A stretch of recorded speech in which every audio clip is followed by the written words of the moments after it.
السلام علیکم ناظرین، آج کی اس ویڈیو میں آپ کے ساتھ بڑی اپڈیٹ شیئر کرتے چلیں۔ ناظرین، پاکستان سپر لیگ کے 7ویں ایڈیشن کے لیے تمام پروٹوکولز تیار ہیں۔ ناظرین، کیا تمام میچز جو ہے کراچی اور لاہور میں ہوں گے؟ آئیے آپ کے مکمل تفصیل کے ساتھ آگاہ کرتے ہیں۔ پروٹوکول کون سے تیار کر لیے گئے، مکمل تفصیل کے ساتھ آج کو آگاہ کرتے ہیں۔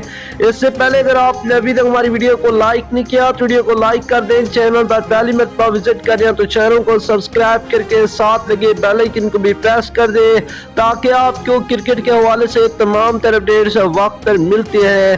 ناظرین، پی ایس ایل 7 کے تمام میچز کا صرف انعقاد کراچی میں شاید ہو سکتا ہے، اس پر غور جاری ہے۔ تفصیلات کے مطابق پاکستان سپر لیگ کے حوالے سے چیئرمین پی سی بی اور فرنچائز مالکان کی جلد ہی بیٹھک متوقع ہے۔ میڈیا رپورٹس کے مطابق پی ایس ایل کے دوران ہر 3 دن بعد کھلاڑیوں اور سپورٹ سٹاف کے کرونا ٹیسٹ کروانے کی پالیسی پر فرنچائز کی جانب سے تحفظات کا اظہار کیا گیا۔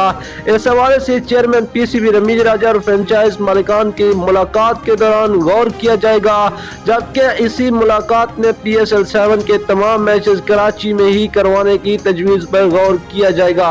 واضح ہے کہ H B L P S L Pakistan super league کے 7ویں ایڈیشن کا آغاز آج جمعرات کو نیشنل اسٹیڈیم کراچی میں ہوگا، جہاں ایک مختصر افتتاحی تقریب کے بعد دفاعی چیمپئن ملتان سلطان اور میزبان کراچی کنگ کی ٹیمیں آپس میں مد مقابل آئیں گی، جن کے کپتان کراچی کنگ کے بابر اعظم اور ملتان سلطان کے محمد رضوان ہوں گے۔